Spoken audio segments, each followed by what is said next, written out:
Assalamualaikum warahmatullahi wabarakatuh. Kami dari kelompok 3 akan mempresentasikan tentang etika profesional akuntan. Sebelum presentasi dimulai, di sini kami akan memperkenalkan diri kami masing-masing. Perkenalkan, nama saya Elia Ramadan, NIM 19030250. Perkenalkan, nama saya Amelia Rizka Apriliana, NIM 1903026061. Saya Rahmasari Laila, NIM 1903020041. Pengertian etika dan kode etik. Pengertian etika. Etika dalam bahasa Latin adalah etika, berarti falsafah moral. Menurut bahasa Yunani kuno, etika berasal dari kata etikos yang berarti timbul dari kebiasaan. Pengertiannya adalah, etika adalah cabang utama filsafat yang mempelajari nilai atau kualitas yang menjadi studi mengenai standar dan penilaian moral. Pengertian kode etik. Kode etik adalah sistem norma, nilai, dan aturan profesional tertulis yang secara tegas menyatakan apa yang benar dan baik dan apa yang tidak benar dan tidak baik bagi profesional. Dilema etika. Dilema merupakan situasi yang dihadapi oleh seseorang di mana ia harus membuat keputusan mengenai perilaku yang layak harus dibuat. Untuk itu diperlukan pengambilan keputusan untuk menghadapi dilema etika tersebut. Selanjutnya yaitu metode pembenaran yang mengakibatkan munculnya perilaku tidak etis. Ada 3 metode. Yang pertama, semua orang pasti melakukannya. Hal tersebut membuat suatu perilaku curang menjadi hal yang wajar karena beranggapan bahwa semua orang juga melakukan tindakan curang tersebut. Yang kedua yaitu jika ini legal maka ini etis. Menggunakan pendapat bahwa semua perilaku itu legal merupakan perilaku yang etis. Contohnya seperti ketika kita menemukan uang lalu tidak mengumumkan atau mencari pemilik uang tersebut, malah menganggap uang tersebut milik kita karena telah menemukan. Hal tersebut termasuk salah dan merupakan tindakan tidak etis. Dan yang ketiga yaitu kemungkinan terbongkar dan konsekuensi. Apabila kita telah melakukan kecurangan dan menyembunyikan hal tersebut, kemungkinan tindakan curang yang kita lakukan akan terbongkar oleh orang lain dan mendapatkan konsekuensi akan hal tersebut. Selanjutnya yaitu beberapa pendekatan untuk menyelesaikan dilema etika. Ada beberapa pendekatan. Yang pertama yaitu memperoleh fakta-fakta yang relevan. Yang kedua, mengidentifikasikan masalah etika yang muncul dari fakta-fakta tersebut.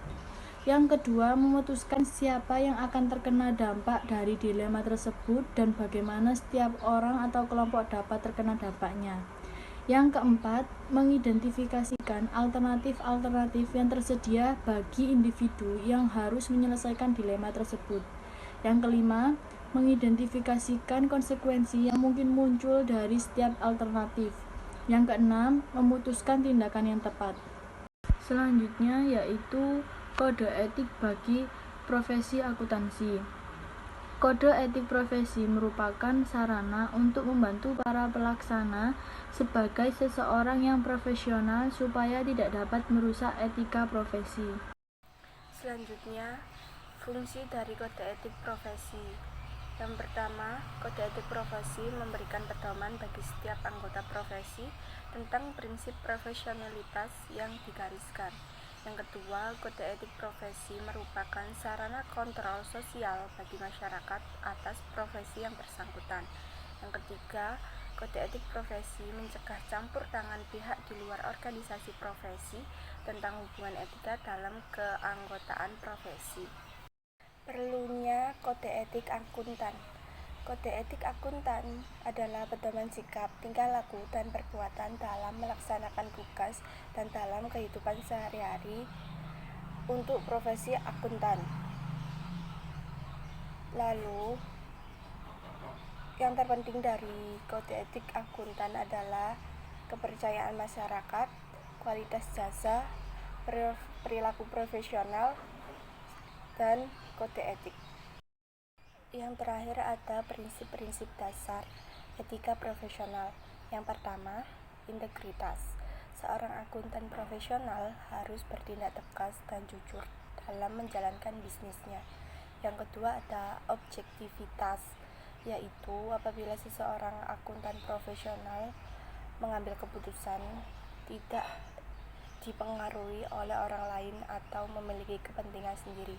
Yang ketiga ada kompetensi profesional dan kehati-hatian, yaitu seorang akuntan profesional berkewajiban untuk memelihara data dari seorang klien atau bekerja secara tekun dan mengikuti standar profesional dan teknik yang berlaku dalam memberikan jasa profesional.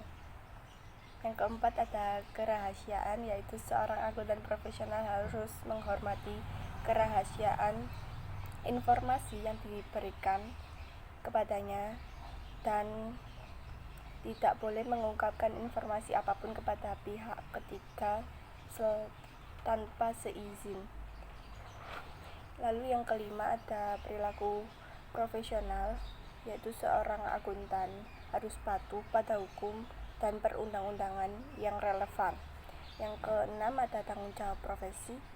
Dalam melaksanakan tugasnya, seorang akuntan harus senantiasa menggunakan pertimbangan moral dan profesional dalam semua kegiatan yang dilakukan. Yang ketujuh ada kepentingan publik, yaitu setiap anggota berkewajiban bertindak melayani kepada publik dan menunjukkan komitmen akan profesionalnya. Yang ke-8 ada standar teknis, yaitu melaksanakan jasa profesional sesuai dengan standar teknis dan standar yang relevan sesuai dengan keahlian. Sekian presentasi dari kelompok kami. Apabila ada kesalahan, kami mohon maaf. Wassalamualaikum warahmatullahi wabarakatuh.